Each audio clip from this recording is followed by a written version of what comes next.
Hello again, everyone. Welcome to Rome Business Radio. We are broadcasting from the Hardy Realty Studios, and we work in cooperation with the Rome News Tribune. This is the Rome Floyd Chamber Small Business Spotlight. I am Roger Manus with Rome Business Radio. And I'm Thomas Kizzard with the Rome Floyd Chamber. Hello, Thomas. Hey, Roger. How's it going? I'm good. What's going on at the Chamber today? Staying busy as always. We have two major events coming up. One on Friday, which is Confluence, our innovation conference. So we are getting ready for that. Really excited. We reached out to Darlington, one of our guests today, and they'll be participating in some form or another. So we're very excited to have them on board. And then May 6th, we have our annual meeting, the 110th annual meeting at the Rome Braves Stadium. 110th. Wow. The Chamber has been taking care of business for quite a long time. Good. Thomas, would you be so kind as to introduce our guest today, please, sir? Absolutely. Today we have two guests. Our first guest is Amy Parrish. She's the CEO and managing partner of Rhythm Communications in Atlanta. And she also represents PAM Studios, which is in the process of building a soundstage here in Rome on Broad Street. And then we have my friend and fellow Rotarian, Brent Bell. He's the head of school of Darlington. So we are very excited to have this group of guests here today and just chat business. Hello, everybody. Hi, Amy. How are you? Hi. How you doing? I'm doing well. And Brent, hello. Thanks for joining us. Yeah. Good morning. We are in a Zoom room for our listeners, so the audio sources are a little bit different. We're still respecting COVID, but we hope to get back in our studio very, very soon and start doing these things face-to-face. But Zoom, I guess by definition, is face-to-face. So thanks, everybody, for joining us. So, Amy, first I want to start with you. You're as Thomas mentioned, you're with Rhythm Communications, but primarily you're coming on the show here to talk about PAM Studios, which is a very exciting endeavor for Rome, Georgia. Of course, the movie industry has been taking off in the state for, many, many years. But talk to us about PAM Studios and what sets it apart. So PAM Studios is the brainchild and the vision of an amazing business leader named Maria Guerra-Stoll. She is out of Atlanta. She came to me probably 5 years ago explaining her vision for giving an opportunity to more the disadvantaged community trying to break into film or getting support for their film and concepts, giving opportunities to women, the Latino community, and other minority segments in Georgia. Where they don't quite have the support that some of the bigger box office film houses might have. And so her concept was to launch a series of sound stages around the state and finding unique opportunities to elevate women and minorities. She herself is Latina, and she has had her own issues in breaking into the industry, and now she's well established. She did that by working for Tyler Perry Studios. She was the first architect and remains his architect today for all of his studios. So she really broke the mold on architecture in Atlanta and throughout the United States by working for Tyler and building his sound stages and designing his sound stages. She's using the key learnings of working with Tyler to apply it to the Latino community like he did for supporting the Black community in Georgia. And in looking for the perfect place to launch the first soundstage, she looked all over the state, and she's been meeting with all kinds of business leaders. She attended the festival, the Rome International Film Festival, right? And I guess it was 2 years ago, and fell in love with Rome and its beauty and its history and the natural backlot, basically the natural scenery that it provides. And she came to me and she said, I finally found it. I found the perfect place to start the program. And so we're really proud to be in Rome. Fantastic. And we will circle back around to get much more information because this whole concept intrigues me. But from a new endeavor in Rome to one that's well established, Darlington School. Brent, what's new at Darlington? Well, Roger, it's a great question. As you mentioned, we've been here since 1905, and wow, the school has certainly grown and evolved since then. And probably over that period of time, we've had few years as unpredictable as this one with COVID-19 and the efforts that really all of the schools in our area have made to keep their students and faculty healthy and in a safe learning environment. So really, what's new for us is the last 4 weeks of school and celebrating the class of 2021 and being grateful for blue skies every day that the sun shines so that we can be outside and playing sports and things like that. And, really excited for what next year is going to bring, but making sure that we stop and celebrate all that's been accomplished this year as well. So go Tigers. That's right. Absolutely. Oh, you said blue sky. Don't you mean purple skies? Depends on your perspective. That's right. That's absolutely. Well, full disclosure, way back when, I won't say the year, I was a Darlington student in the 8th grade, 9th grade, 10th grade, and our 11th grade year had started, and our family moved to Rome, so I didn't finish at Darlington, but I still get invited to my reunions. So I'm thankful for my circle of friends who think I graduated with them. All these years later, they just assume I finished with them, but we had moved. That's the way we like it. So Thomas, what prompted you to invite these guests on the show this week?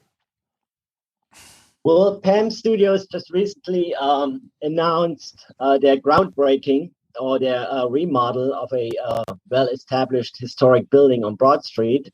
So I thought that would be a perfect fit for this show. And then, that's a big player, a new big player. And then I thought, hey, let's bring on another well-established big player from the community to the table. And, those are all gateways, both organizations, a global gateway. But if you see it like that, I mean, Darlington has students from all over the world, and film will reach out to all over the world, especially to the Latin community. So Rome is the place to be, and we keep working on it to make it to grow this place. And I think we have two stellar guests here today. One of the things that is interesting about this show, because we're in podcast form, it's on the internet, so people outside of Northwest Georgia might download this. Something on a search engine optimization, search and they might take a listen. So if to somebody who's listening in another part of the country or another part of the world, Brent, just give us a little bit of a big picture review of your sales pitch, for lack of a better word, for Darlington, the high level of academic institutions that kids go into in college and scholarships and the rich academic and athletic history. Absolutely. And thank you for that. And certainly, what we feel like is different about Darlington. We are a college preparatory institution. Our students are going to college. They're pointed in that direction. They want to be successful. Is our real focus on the individual experience, and that each student has a different path through their educational journey, and we want to be supportive of that. And really allow them to know themselves, know their story, share their story, and want to know the story of others. And I think that's really what separates our community, is the fact that we have boarding and day students. So we have students from, 15 counties in Georgia, 20 states in the United States, and 21 countries around the world. And those are all individual stories and individual learning experiences that we have for ourselves and as part of something bigger than ourselves. And so our goal for a Darlington student is that they're confident and that they're ready to contribute not only to the business world or the medical community, but successful husbands and wives and moms and dads and really those that want to make the world a better place. And We feel like our community of support and trust for the individual allows us to provide some of the groundwork for that. Well, and of course, it's an absolutely beautiful campus as well, and we'll mention the websites later for people to go look at pictures and things like that. But Amy, he mentioned stories and people telling stories. Of course, that's kind of what goes on at PAM Studios. Thomas mentioned the facility. Can you give us some more information about the facility? It's right downtown. It's on Broad Street, right? And Right. how big is it, and what kind of things will be produced there? Yeah, so it's at 510 Broad Street, and it's a perfect fit. No one would care about the soundstage size necessarily, but let me give you a feel. We could do anything from a scene within a film, like a bedroom or an office scene, to having a permanent set for a talk show or a game show. It's a very flexible space. We also intend to use the facility as a home base and use a lot of the natural backdrop of Rome, the history, the houses, the mountains, frankly, we could even use the Darlington campus as a great place for a perfect sort of natural shoot, an on-site shoot, and using the facility that we have as the main office. We are very excited. We already have one project that we've already shot in Rome. I don't know if people are aware of that, but we shot a pilot for a program called 40 Acres and a Brew. And that pilot will be running on a major streaming network. I can't announce where yet, but I look forward to following up with that. We also have a film that we're working toward that we will be launching when we have our community grand opening. And at that time, we'll be able to tell people how they can participate and be part of the story, if you will. Are there any unique challenges? I mean, obviously this was the theme being, to try to open some doors for Latin Americans and women and things like that. What are the challenges, for lack of a better word, in finding talented people outside of Atlanta, where the industry seems to be located right now? I know we have talented people all over Northwest Georgia, and they're just overlooked. There's no lack of talent. Good. And I think the other piece that I want to mention is that we want to attract the talent of Atlanta to Rome. Perfect. We want to bring business to Rome, create jobs for Rome. So that's a big part of our mission with the PAM Studios overall vision, is to bring business to the smaller communities and allow them to support the entertainment business, because in case you weren't sure, Atlanta is very busy. And some of these other towns have, frankly, more beautiful settings. We want to take advantage of those. But specifically for women in the Latin American community, again, there's no lack of talent, and that's all over the state of Georgia. Great. They just need a home to house that talent. And a lot of the big budget films are out of Atlanta. Some of the more mainstream productions that are television productions or Hallmark movies or, tier 2 films versus big budget films. We need a home for those. And we believe that Rome is the perfect place to start that mission. The Nappy Roots project that we shot, this was before the studio was even built.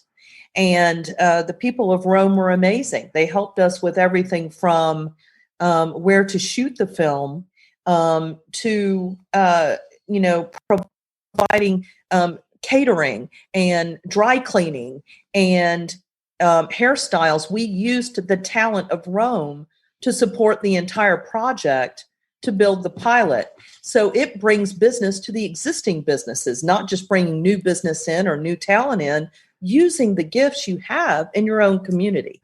That's the mission of PAM. And we love hearing business here at Rome Business Radio. Thomas, that's right up your wheelhouse. Businesses helping other businesses grow and prosper.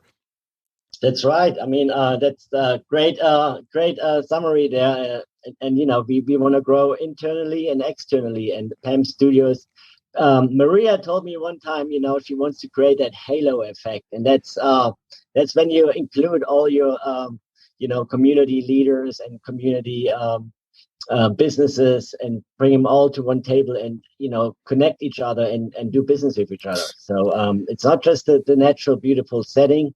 It's also, the already existing infrastructure here. One of the things I like touching base on this show from time to time, Brent, is, people's individual backgrounds. We're here to talk business and share business, but in case anybody's listening, I'm a big believer that a young person can kind of chart their course by seeing that somebody is, they're in the marketing business or they're a head football coach or whatever. How did they get there? You can follow paths. How did you get where you are, Brent? What is your background? So I guess a little bit, I'm in the family business. So my mom was an educator. She was a public school principal for a number of years. And I always was attracted, I think, to that world of really, for me, teaching and coaching at the start. So when I finished college, I worked in a public school outside of Richmond, Virginia for about 5 years.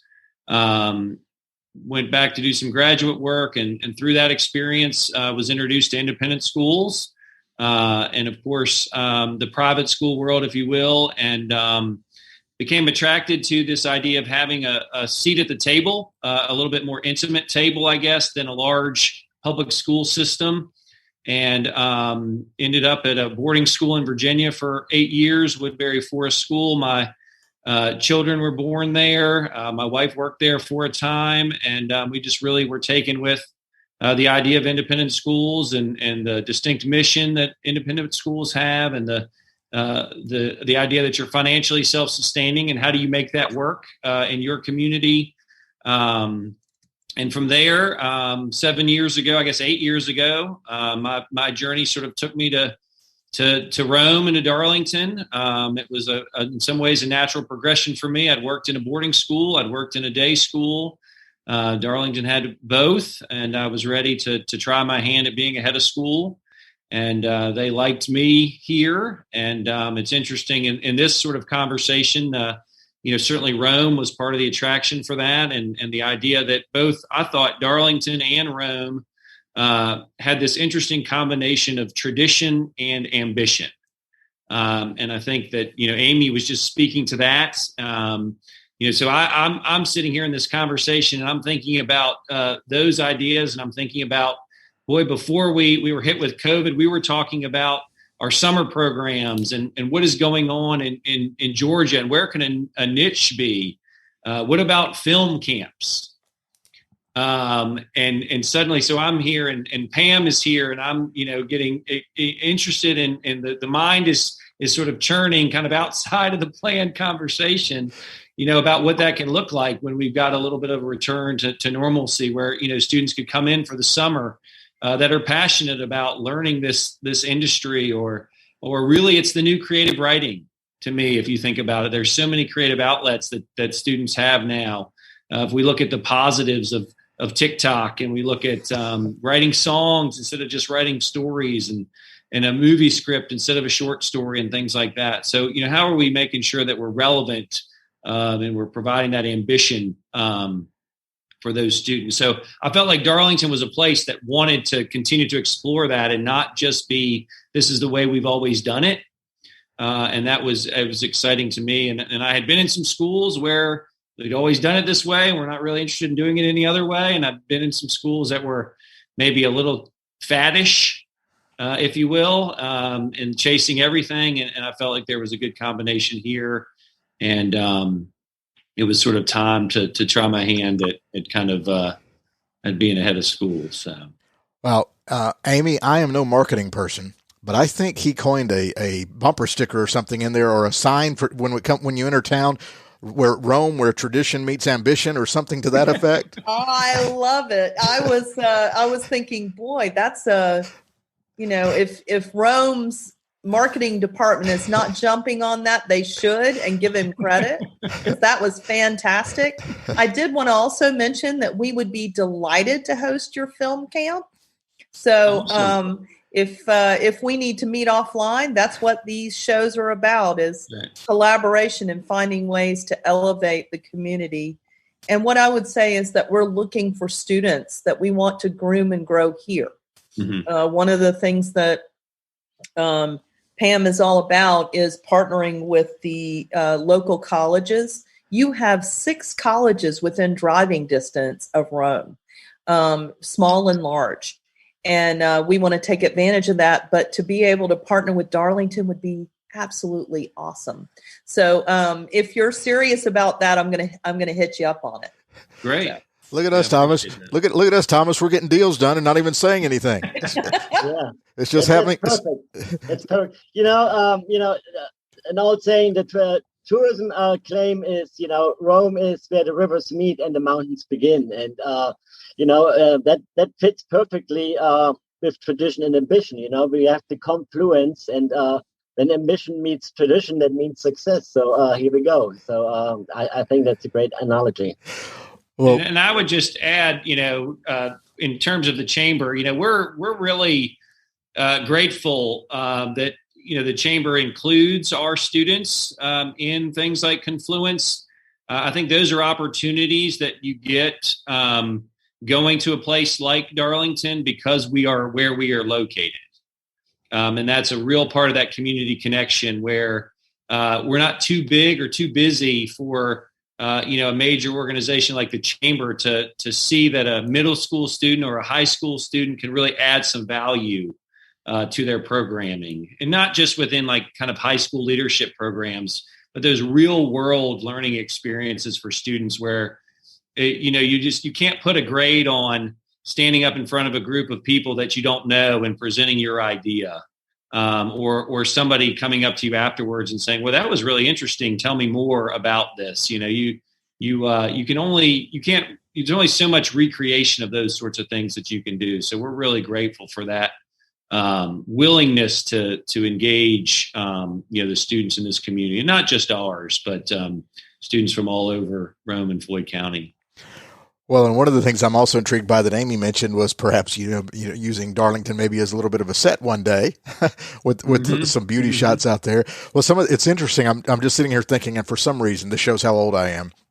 I had rewatched the movie Rocky recently, from the 70s, but they made Philadelphia a character in that movie. Mm-hmm. It was so real because of how it was shot. And Rome has so much to offer. So I'm looking forward as PAM Studios grows and continues to do scenic things, not just within the studio, but as Amy alluded to, there's so many beautiful places around with the rivers and the schools and things like that, where Rome can become a character in projects. Am I saying that right? You absolutely are. The personification of a town is a really important trend in film that goes back many years. And so Sonoya is a great example of that, right? And so they basically completely transitioned that town. And today they have permanent sets in their parking lots. So, and my dog feels very strongly about that. We heard, yes. Yes, we did. So. The beauty of Zoom. Yes. So does PAM stand for anything? Playa Azul Media. It's a beautiful, sky and beach, if you will. And she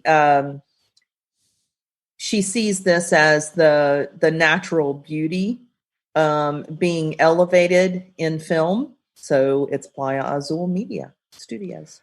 Great. And the dog seconds that. He wanted to validate that I was correct. Yes. Excellent name, clearly. And yeah.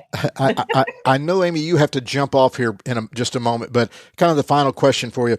So what marketing challenges have you had, if any, or has this been an easy marketing thing because everybody's so excited and curious about a studio in Rome? From a Rome marketing standpoint, it's been a dream because we have people like Thomas and the Chamber rallying behind us. It's been a really wonderful experience working with you now and working with the Tribune and working with the radio stations. Everyone has been so supportive and positive.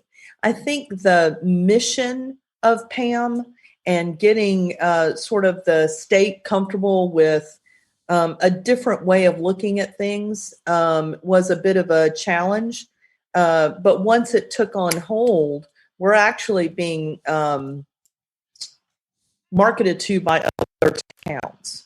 But right now, we want to focus on the success of Rome, get that going really well before we consider our next big project.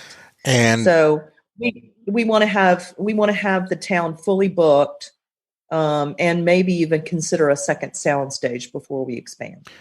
Great. And I know you and Thomas were kicking around an event for June.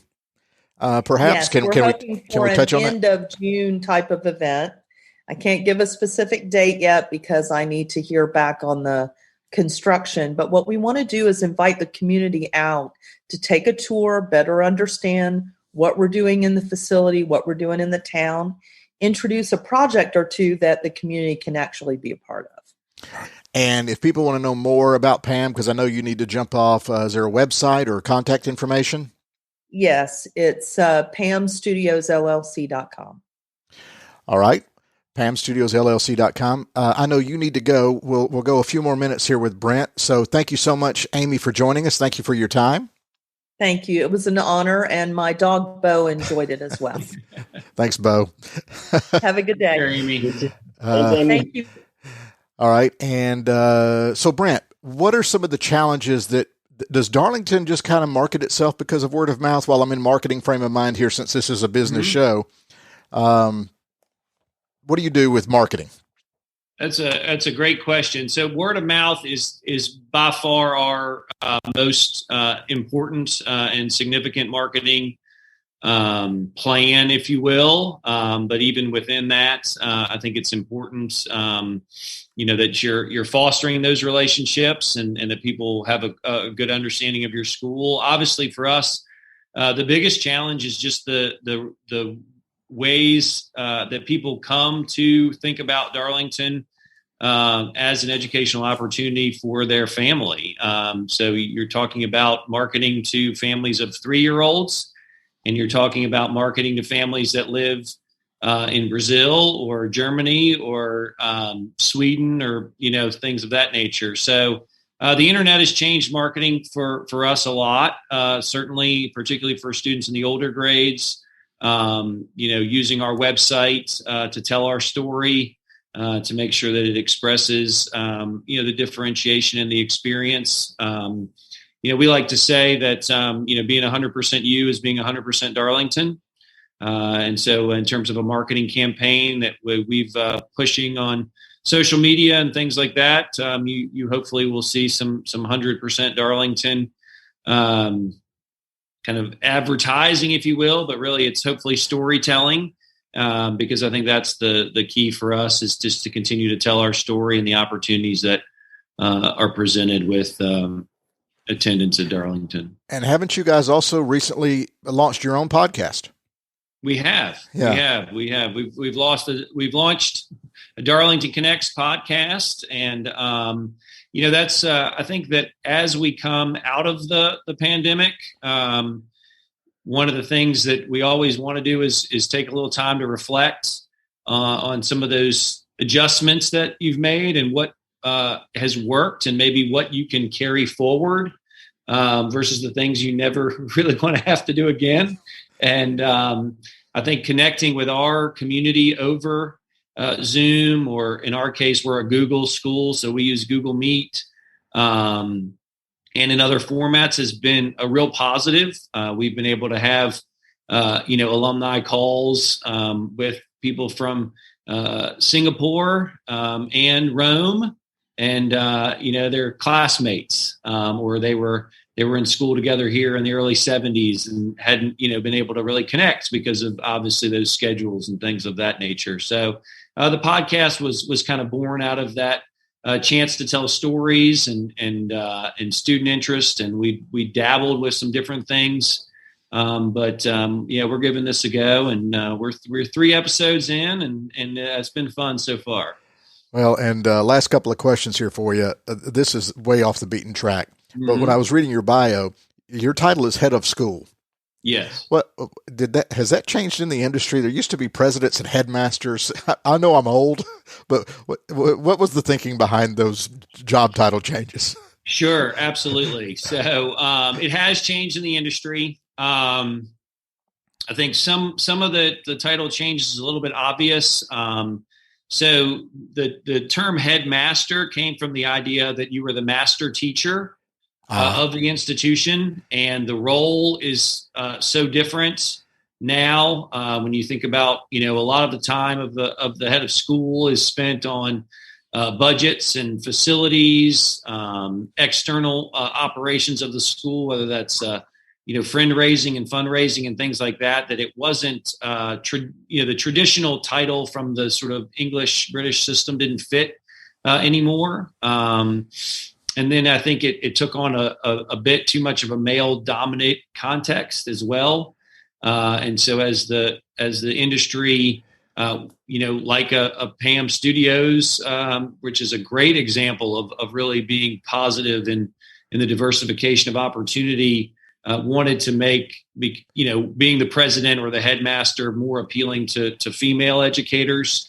That was another reason, the kind of industry shift and the title change. And then finally, typically when you had a president and a headmaster, you had 2 people, and schools have gone more to sort of 1 person with a sort of broader administrative team structure. So 1 person reports to the board of trustees rather than say a president and a headmaster. It all makes perfect sense. I knew there was a reasoning behind it. I just was ignorant. So That's right. Thanks for educating me, which is what you're here to do, educate. Well, I'm glad I could help. So what's some contact information or social media, website? How can folks find out more about Darlington? Our website is our best resource. That's obviously www.darlingtonschool.org. And once you're on the website, you can find that podcast. You can find what's going on a daily basis. You can learn more about the different programs of the school, the upper school, the lower school, the boarding program. We are, pretty active on social media, Instagram at Darlington School, Twitter at Darlington Tiger. We have a Darlington School Facebook page as well. And we try to share, the day-to-day goings on of the school, but also kind of things that are coming up in the community and opportunities for people to connect. One of the big pushes that we'll start making here as we finish the school year and transition into the summer is for our summer camps. We have a variety of summer camps. I would highly recommend a camp that we brought back last summer in order to give kids an opportunity to be outside. It's just an old summer camp. We call it Camp Darlington. So we have kids canoeing for the first time, just being on our lake, hiking and utilizing all parts of our campus, shoot a little archery, play a little wiffle ball, not specialized, just kids being kids and having the chance to interact and be together and be outside and in a safe, positive environment. And we'll have another 3 or 4 weeks of that this summer. And you can find out information on that on our website, and we'll put that out on our social media and stuff like that as well. But it was a big success last year, and it was just great to see, kids being kids and just making their own fun. And, the more of that we can do, the better, I think, for all of us. Yes, so. Especially this generation being hit by a pandemic. Right. Who knows what the long-term ramifications of that are going to be for any of us, but much less kids going through school and things like that. I know that's a concern of yours. Thomas, any final thoughts? No, again, thank you for participating, Brent, and thanks for, you guys are one of the pillars of the community, and thank you for your involvement. And, again, tradition and ambition, summarizes what you guys do, because that, in my opinion, leads to success. And that's what we want. We want to, leave the world at a better place than we found it. And, you guys contribute to that mission a lot. And we are really thankful to have you guys. If you guys want to reach out to the chamber, our website is also the best resource to find us. RomeGA.com is our website. And you find all the information, all the social networks there as well. And then one final comment. We have one major event coming up this week, Friday. Our Confluence is back live in person and via Zoom. So we are going hybrid. And you can get tickets at the door for $49 for non-members, $29 for members. And we have a great lineup of speakers for Friday, and we're looking forward to see you guys there as well. Fantastic. Brent, I'll circle back around with you on trademarking this tradition and ambition thing. I'll take 10% royalties off T-shirts and bumper stickers. That sounds good. Well, it's been a pleasure to be here. Thank you guys for having me. And enjoy the rest of the day. And good luck with Confluence. Thanks, Roger, for the time and the platform here. This has been great. I enjoyed listening and checking out a few in anticipation for today. So I think this program is a great addition to the community as well. So thank you. Well, thank you very much for saying that. We appreciate it. You have been listening to Rome Business Radio. This is the Rome Floyd Chamber Small Business Spotlight. We broadcast from the Hardy Realty Studios, and we work in cooperation with the Rome News Tribune. Thank you so much for listening.